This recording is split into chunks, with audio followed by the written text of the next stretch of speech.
Good to see everyone. I'll make a couple opening statements in regards to the game on Saturday, and then look forward to this weekend's opponent in the quarterfinal game. Nichols was a really well-coached football team and came in here and played extremely hard. We saw that on film. Those couple things right there are probably the reason why they won the Southland League. And I think their coach has those kids. They don't do a lot, but what they do really well. And they got a good quarterback. They got weapons on offense. Defensively, they played cover 1 and cover 4 all day long. Very little pressure. But they were going to make sure they tried to keep the ball in front of us and make us have to earn every yard we got, and they did. And it was a good football game, and it was a good reminder for our players that we got to show up and be ready to play every day. And we just can't roll our helmets out there and think we can show up and win, because that doesn't happen, especially at this point in the playoffs. Everyone's a good football team. So a couple of thoughts offensively. We had some penalties and critical downs. We had a 4th and 1 or a 4th and 1 that turned into a touchdown that got called back because of a holding call. Again, we weren't great on 3rd downs during the course of the day as well.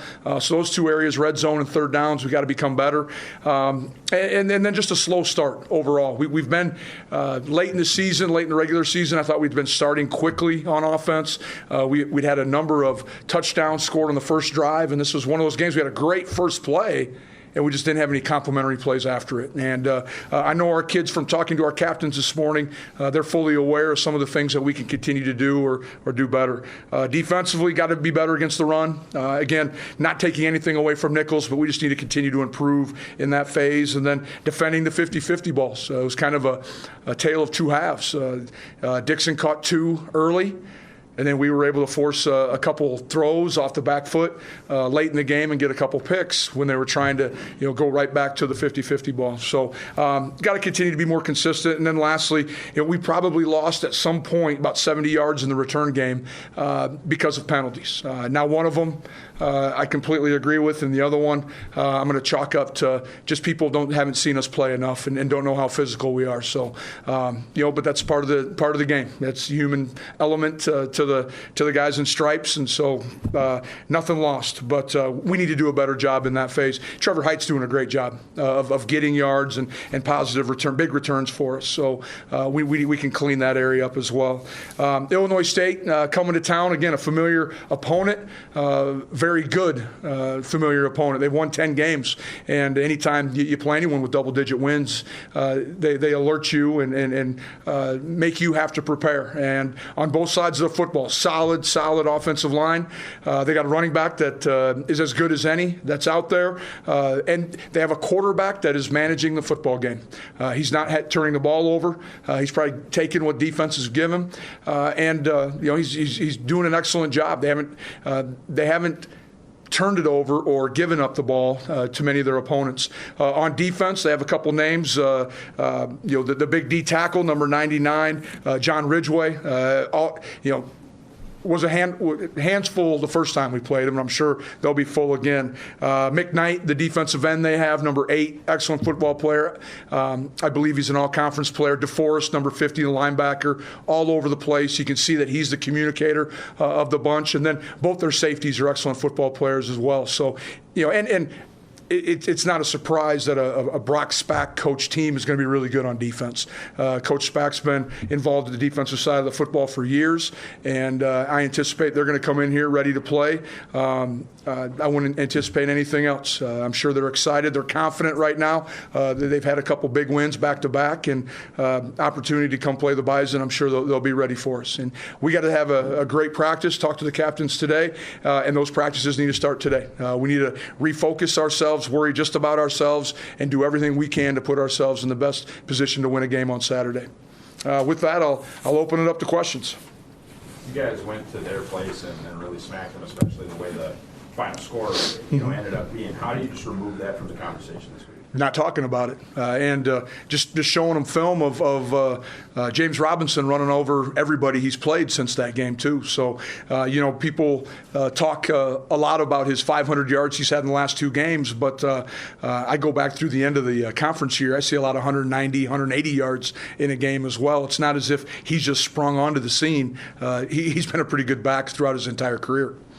You talked about not starting fast in the first playoff game. A younger team, do you think this is maybe the first time this season the youth maybe showed up a little bit? Something like that? Game 13, I don't know if I want to even use the word youth anymore. We have a year of practice, a year of games under our belt. I just don't know if we were as focused as we needed to be. And what changes the second time around from an opponent you saw October 5th to what you're going to see on Saturday? Well, I think October 5th, first game in the conference, fifth game of the year for both of us. Both of us had a bye week leading into that game. So we're going to get game plans in a little bit quicker this time around. We are who we are. Now, there'll be subtle changes. I don't think we're going to necessarily just dial up everything that looked exactly the same as we did a year ago. They're going to make adjustments to what was successful. We're going to make adjustments to what they've shown and what they've been successful at over the course of time. But it's still going to come down to fundamentals, getting off of blocks, executing blocks, making the catches, yards after contact, keeping the cup, not letting him have explosive plays. When I say him, James Robinson. And then, I'm sure the complementary play is going to be play action and getting it back to Andrew Edgar, one of their top wide receivers who's back now, who did not play against us in October. Where is Jake Reynolds from a health perspective, and where would you view your kicking competition between Crosa and Reynolds if you had them both available? Well, Crosa will be back at practice today. Jake had kicked an actual football a few times last week. Otherwise, he'd only been kicking a Nerf ball up to this point. So this week he is going to be allowed to start kicking some football. So we're just going to start with PATs, and that's all we can do. And I don't know how much of a competition it's going to be, but we are going to chart everything this week, and maybe it'll be a little competition between them. But at the end of the day, we got to get the guy out there that can make kicks for us. Anything new? Phoenix Rose left the game on Saturday. Garrett Malmstrom, I think, hobbled out. Anything new injury-wise on those two guys? Nothing new right now. I think if we were to play a game, I think both of them will be ready to go. I think Garrett, you're just seeing the fifth year bangs and bruises that keep adding up on a fullback at NDSU. That's part of the position that he plays. From what you've seen, has Illinois State done some things to get Robinson the ball in different positions, especially the last couple of weeks? Not necessarily. They'll do a little wildcat with him, where he's kind of the quarterback and Jefferson's aligned out as a receiver. But for the most part, it's quarterback under center, and we're going to turn around and hand it off to him. And you kind of know what they're going to run. You just got to be able to stop it. Would you suspect he's going to get 40 carries? Is that what you're? I would think. I would anticipate he would. At this time, he's one of the best backs out there. They've rode him this long. He might as well, see how far he can get you. How important is offensive start? Because if you get up 10 or 14, they're in a position where maybe they can't hand him the ball on every play. Something we're definitely going to talk about today, and how the team can help each other be successful on Saturday, where third down conversions, keeping number 25 off the field, and third down stops and getting the ball back quickly to our offense can help minimize the effect of the top players. And if we can win the time of possession, then we have a great opportunity of winning the game. Does 4-game rules still apply in the playoffs for you? Yep. It's normal rule. I think a year ago, Logan McCormick, we redshirted. He had 4 games regular season, so we dressed Tony Pierce for the national championship game just because we couldn't use him for another one. So 4 games as is. Braylon Henderson have 2 left? Might be just 1. Okay. Yep. So, a guy like Henderson, even if wide receivers were hurt, you would still keep him to 4 games? Yep, we would keep him to 4 games. Yeah, we still have some other options that we can still utilize at receiver. And I thought this last weekend, a guy like Andy Voyen did some nice things for us as well, coming in and Andy's had a couple catches this year, but did a great job of blocking and being able to fill in some roles for us. Where's Derek in that conversation? He's not in the conversation right now. He needs to just continue to learn the playbook and take care of his academics. Is there a position group you're most looking forward to improving here in this game? I don't know if I'll put my finger on one position. We all need to improve. Coaches, players, everybody. We got to get better this week. We're getting down to, we said it a week ago, you're one and done at this time of the year. So we need to get to practice and have spirited practice, have a sense of urgency. And I think our kids will. I don't think they were. The locker room was excited about the win. I don't know if they were as satisfied as they would have liked to have been. is it an advantage to play a team that you know pretty well, or is it a disadvantage? I mean, Nichols, you hadn't played before. Illinois State, you know pretty well. Is it an advantage? Oh, I think part of it, I think you could look at it either way. I think the advantage is our kids have great respect for them. They know that they're a good football team. I know a year ago they came in here and it was 28-14, and James Robinson had a great second half against us. Earlier in the year, we got up early. We took them a little bit out of their game plan. They were minus a few wide receivers, and it's going to be a different set of circumstances. We got to be. Faceless opponent was my message after the game. Doesn't matter what they look like, who they are, what color they're wearing. The only people I worry about is the guys wearing green and gold. Trey Lance, a finalist for the Pay Award, the best player in FCS. For a freshman to come in and be at least in that conversation of the year he had, just kind of describe what the year he's had and him being able to be in the conversation for something like that. Well, I think it's a credit to not only him, but also a lot of the players that are around him. A lot of the success could be attributed to the coaches, to Trey, just being able to continue to develop over the year. And game 1 through 13, he's a different quarterback than he was early. Early, we tried to keep things relatively simple, kept the reads easy for him, and now we can give him the full gamut of the playbook. But also, it's a credit to the offensive line. He's been sacked 10 times. He's had time back there in the pocket to make decisions, to throw the ball away when he needs to. That's probably some of the things that's most impressive for a young quarterback is the composure he has. He has yet to really get rattled in a game where all of a sudden there's been bad decisions or maybe misreads, but there hasn't been a series of them ever. And he has a great moxie to himself, great composure. He was downstairs in the meeting rooms for I bet 2-3 hours today, making sure he was getting ready. He is the most critical one of his play than anyone. And he was up in the office yesterday saying, "Coach, I'll be ready to go this weekend." And so I appreciate his work ethic. And I think another person I need to make comment to is Easton Stick. The things that he learned from him over the course of the year that they got to spend together here at NDSU. Kobe and Bussy in the playbook, in the game plan this week? Bussy's not yet. Medically has not been cleared from the broken finger.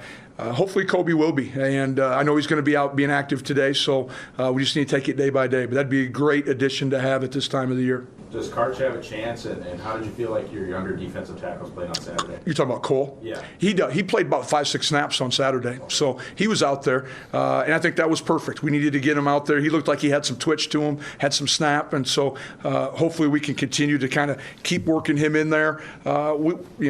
Young D lineman, Matt Beagler and Lane Tucker, at the end of the year, we got to be ready to go.